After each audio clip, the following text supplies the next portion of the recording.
अनिष्टकारी अंधकार ने सूर्यदेव को पूर्ण रूप से जकड़ लिया है।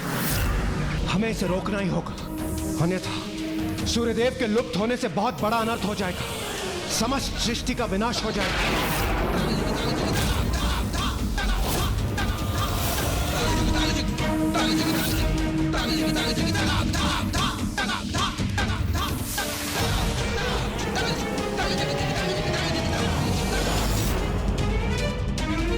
ये कैसी अनर्थकारी शीतलता उत्पन्न हो रही है स्वामी, जो वैकुंठ को भी प्रभावित कर रही है।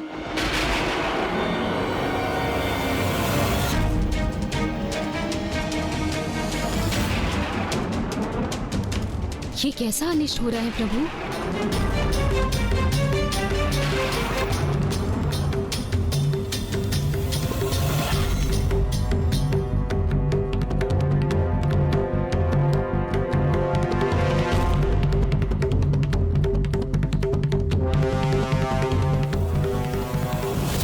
जगत पर अनंत अंधकार और प्रचंड शीतलता का प्रभाव हो रहा था, और इस संकट से बचने के लिए देवताओं ने अपने अस्त्र शस्त्र धारण कर बालक शनि पर आक्रमण करने का निर्णय लिया।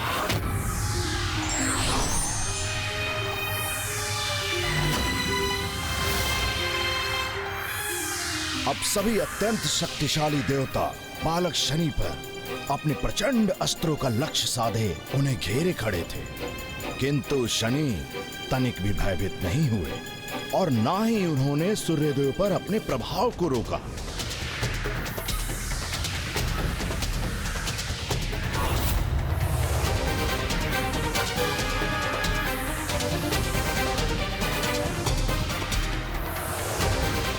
ए बालक, अभी रुक जाओ, अन्यथा अपनी इस उद्दंडता का परिणाम भुगतने के लिए तैयार हो जाओ। यह मेरी प्रथम और अंतिम चेतावनी है तुम्हें। तुम जो भी कर रहे हो वो सर्वथा अनुचित है, अनर्थकारी है। इसी क्षण रोक दो उसे।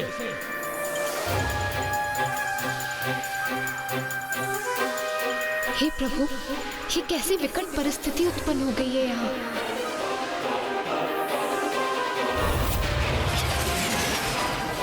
स्वामी तो निरंतर ही स्याह होते जा रहे हैं। ये कैसा अनिष्ट है। प्रतीत होता है इस बालक पर हमारी चेतावनी का कोई प्रभाव नहीं पड़ रहा। देवगण, अब हमें इसे रोकना ही होगा।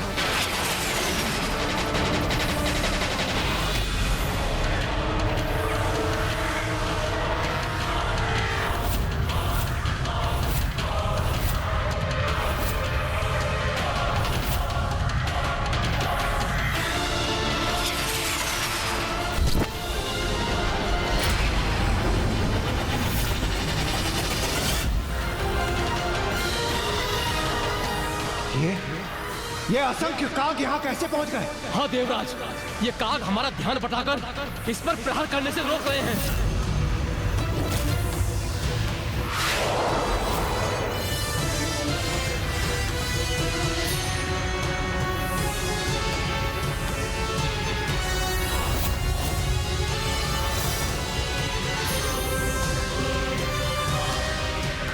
भले ही हम इन काग को क्षति न पहुंचाए, किंतु अपनी शक्ति का इस्तेमाल करके हम इन्हें कहीं दूर भेज सकते हैं।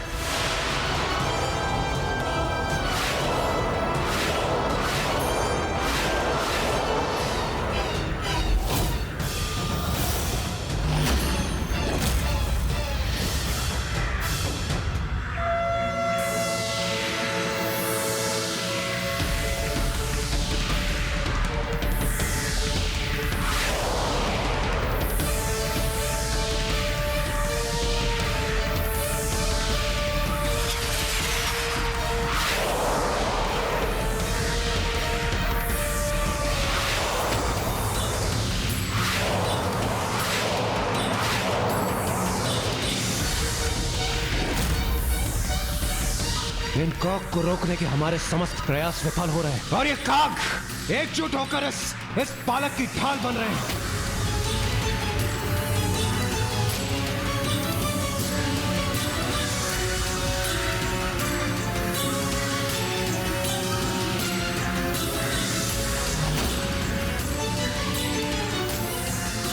शीघ्र कुछ कीजिए देवगण, स्वामी को अंधकार में लुप्त होने से रोकिए।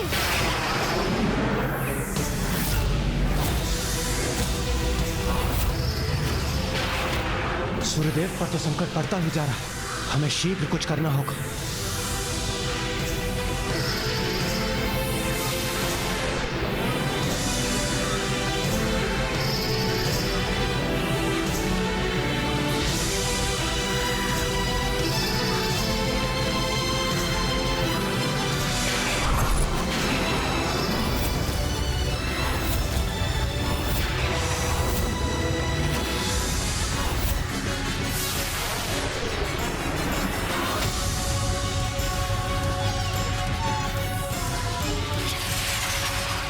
हे बालक, रुक जाओ, रोक दो अपने इस अंधकारी प्रहार को, रोक दो।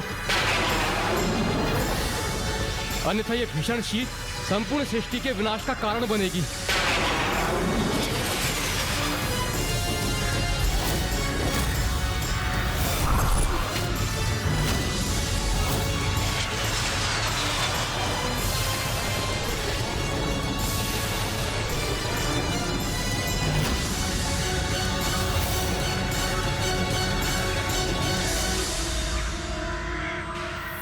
यह सर्वत्र छाने वाली शक्ति तो प्रलय का संकेत दे रही है।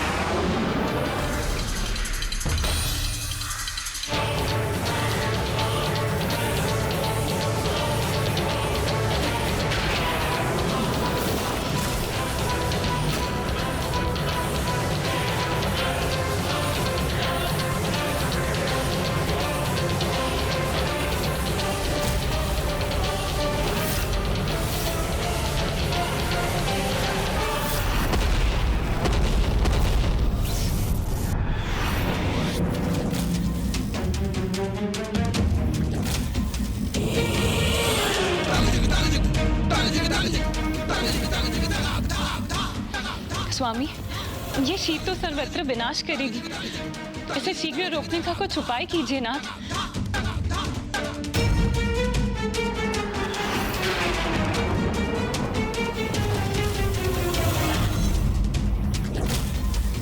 इस भयंकर शीत के प्रभाव से अब कैलाश भी अछूता नहीं। अब तो कदाचित स्वामी ही इस संकट का निवारण कर सकते हैं।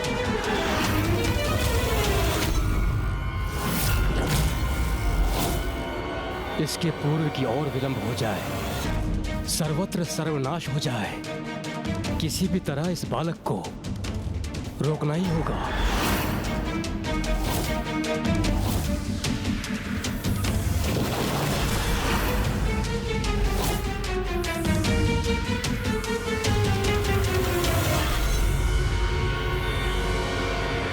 इस दुष्ट की दुष्टता और नहीं सहूंगा मैं।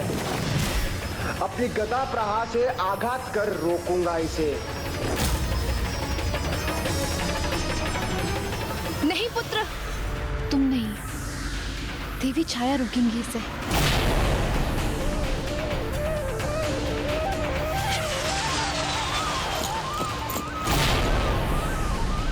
देवी छाया, आप अपने नेत्रों के समक्ष अनुचित घटित होते हुए कैसे देख सकती हैं? रोकिए अपने पुत्र को, आदेश दीजिए उसे कि मुक्त करे स्वामी को अपने प्रभाव से।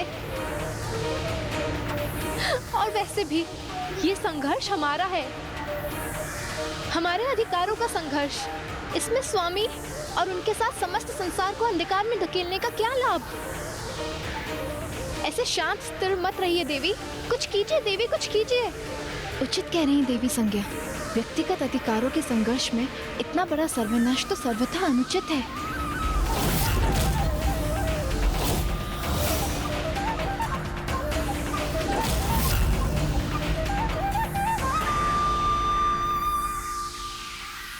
ऐसे मूक स्तब्ध मत रहिए देवी छाया, शीघ्र कुछ कीजिए।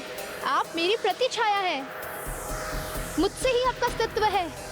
ये स्वामी सिर्फ मेरे ही नहीं, आपके भी स्वामी हैं। अद्भुत। विपदा आई तो एक ही क्षण में मेरी माता का स्मरण हो आया।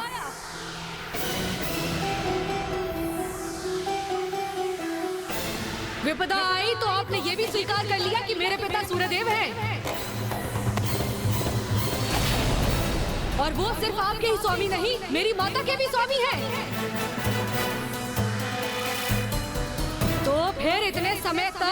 माँ के इस अधिकार को क्यों नकारती आई आप? अब मैं पीछे हटने वाला नहीं। सूर्यदेव को उनके कृत्य का परिणाम भुगतना ही होगा।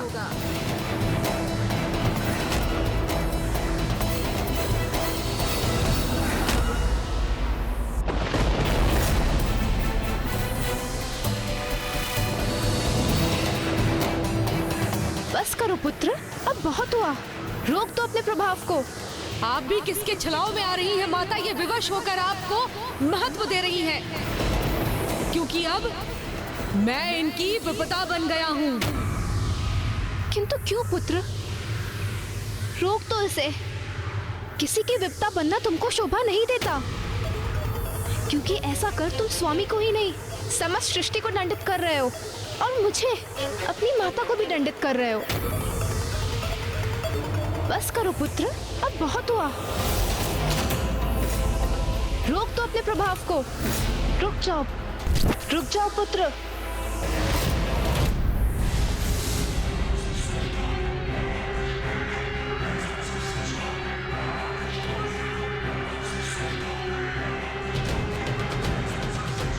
ये सूर्यदेव का तेज पूरा लौट क्यों नहीं रहा? सृष्टि की भलाई के लिए सूर्य देव को पूर्ण रूप से मुक्त कर दो बालक।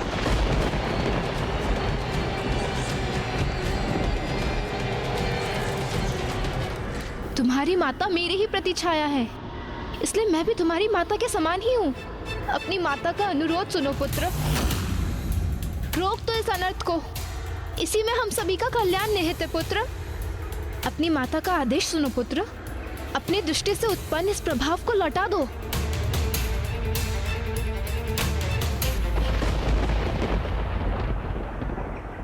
जो मैं कर चुका हूँ उसे लौटाने में तो मैं भी असमर्थ हूँ माँ।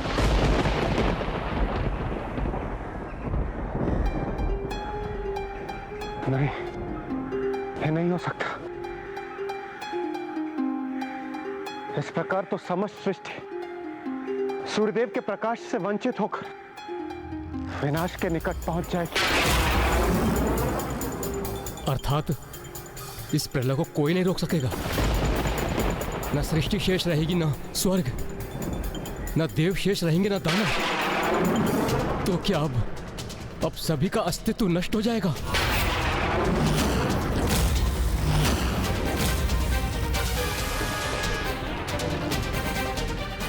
ये तुमने क्या किया पुत्र?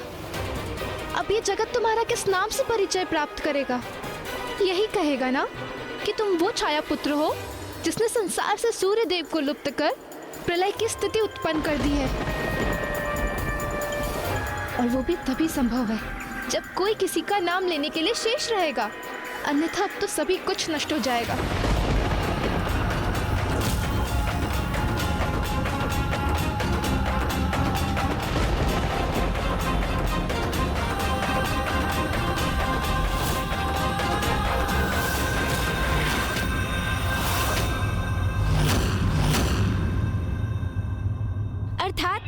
संपूर्ण जगत, समस्त सृष्टि उस शीत से प्रभावित होकर जड़ हो गई थी लंकेश। हाँ, ऐसा ही हुआ था। फिर क्या हुआ? सब कुछ यथावत कैसे हुआ? इसमें कौन सहायक बना लंकेश? ऐसी विकट स्थिति में भला और कौन सहायक बन सकता था? लंकेश जी, जल।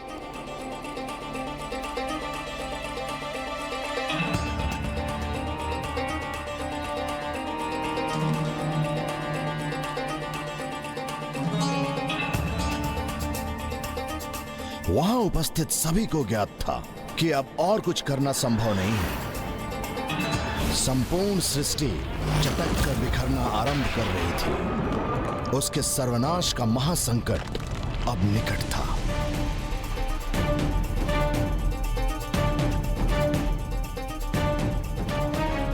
तब सभी ने मेरे प्रभु महादेव शिव शंकर शंभु का स्मरण किया और सभी ने मिलकर उनका स्तुति गान आरंभ किया।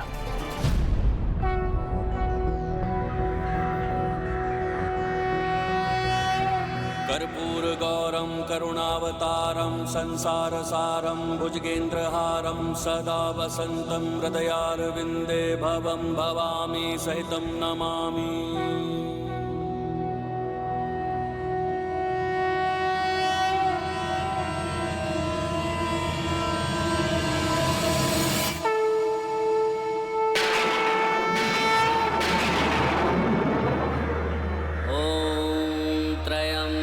त्र्यम्बकं यजामहे सुगन्धिं पुष्टिवर्धनम् उर्वारुकमिव बन्धनामृत्यैर्मुक्षीयमामृता ॐ त्र्यम्बकं यजामहे। बालक शनि, जिसे कुछ समझ में नहीं आ रहा था कि वो क्या करे, तभी वो अकस्मात ही वही दिव्य स्तुति उच्चारित करने लगे जो सूर्यदेव कर रहे थे।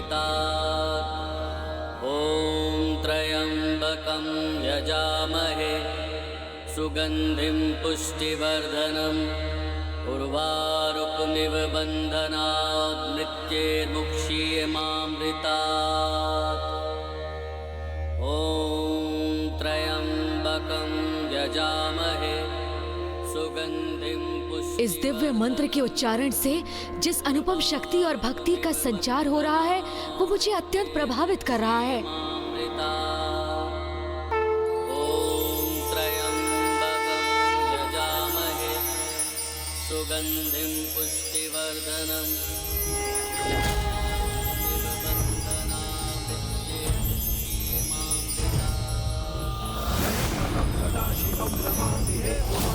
जलील कंठ जय अनंत नमोस्तुते नमोस्तुते। भोलेनाथ भक्त के हो कष्ट से निवारते, ये सारी संकटों से शिव ही है उबारते। ओम नमः शिवाय, ओम नमः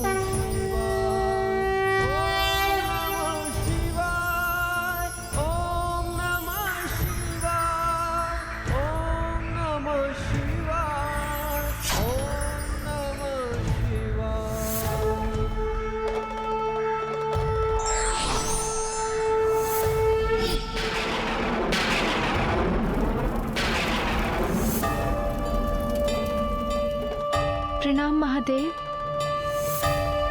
आपके दर्शन पाकर मैं कृतार्थ हुई। महादेव प्रणाम। महादेव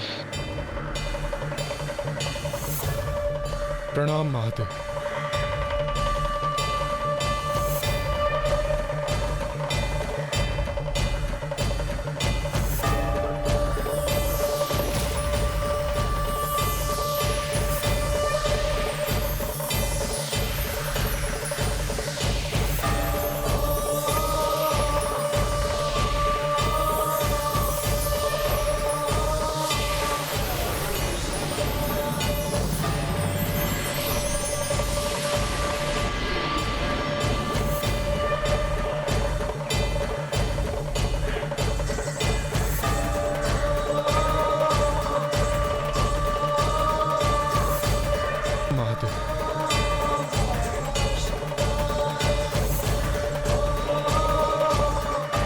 महादेव ने तो इन्हें क्षण भर में ही मेरे अंधकार से मुक्त कर दिया और इन्होंने पूर्ववत अपना तेज भी प्राप्त कर लिया है, अर्थात अब संसार का संकट मिट गया है।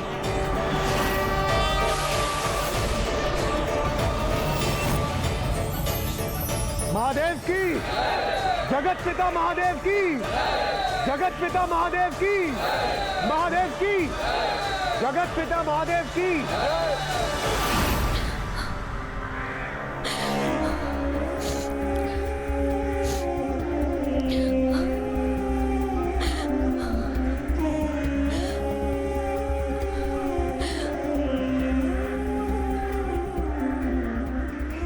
मुझे ज्ञात है तुम्हारे कारण जो महासंकट उत्पन्न हुआ उसका पश्चाताप है तुम्हें, किंतु पुत्र तुमने इतना क्रोध क्यों किया?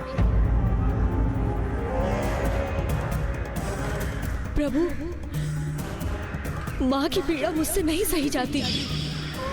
उनके गर्भ से जन्म लिया है मैंने, उनका अंशी तो हूँ। उनका दुख मुझे दुखी करता है। देवी छाया, जिनका अस्तित्व ही मेरे लिए भ्रम के समान था, मेरे द्वारा उनका परित्याग कहाँ अनुचित है? उनके अपमान से मैं अपमानित होता हूँ और उनके कष्टों से उत्पन्न पीड़ा मेरे अंतर को भेद देती है। अपनी माँ को अपमानित और पीड़ित अवस्था में मैं कभी भी नहीं देख सकता प्रभु।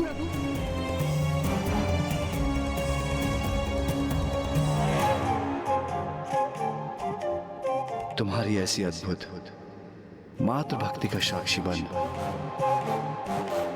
मुझे भी अपने जीवन में कमी का आभास हो रहा है। कितना अच्छा होता यदि मैं स्वयंभू अर्थात स्वयं से प्रकट होने के स्थान पर एक माता के गर्भ से जन्म होता। माँ की ममता, उनके प्रेम के आनंद का भागी बन सकता। किंतु आज तुम्हें देखकर मुझे मातृ भक्ति की शक्ति का आभास हो गया है और मैं ये घोषणा करता हूं कि आज से समस्त संसार में मातृ भक्ति की शक्ति को ही सर्वोच्च भक्ति समझा जाएगा।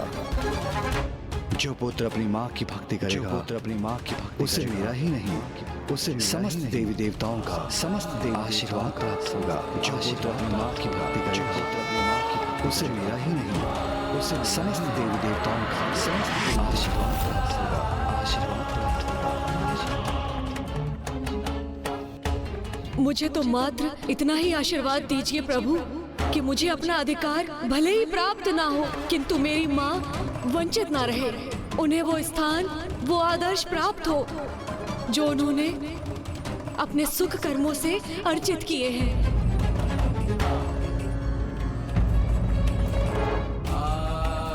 सूर्यदेव, ऐसे प्रतापी मातृभक्त पुत्र को और ऐसी महान माता को जिसने ऐसे सहयोग पुत्र को जन्म दिया हो, उनको उनके अधिकार देने से नकार रहे हैं आप। अत्यंत महान व्यक्तित्व और अति उत्तम जीवन मूल्य है इन दोनों माता पुत्र के।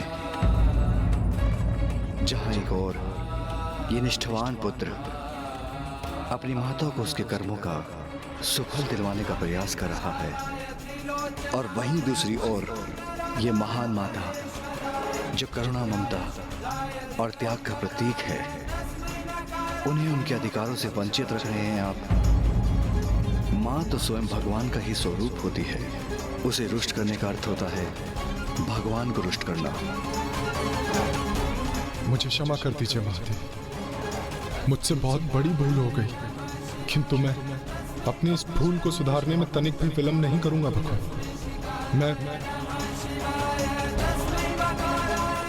मैं इन्हें इनके अधिकार अवश्य मैं ये वचन देता हूँ।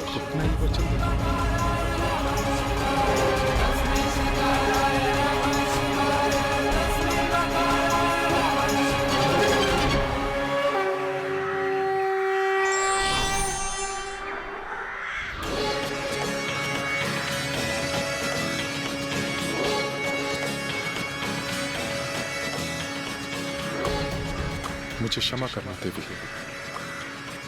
क्षमा करना पुत्र।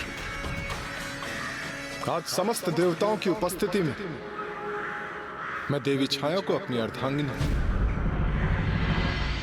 और शनि को अपने पुत्र के रूप में सहर्ष स्वीकार करता हूं।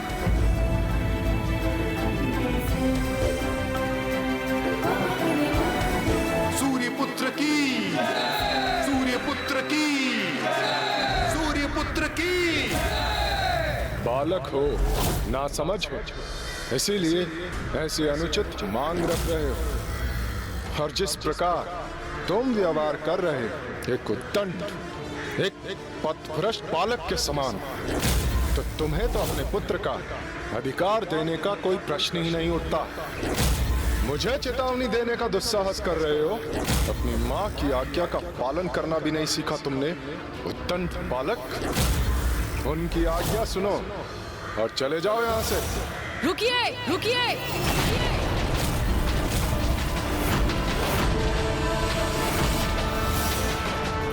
मुझे ये स्वीकार नहीं, मुझे ये स्वीकार नहीं।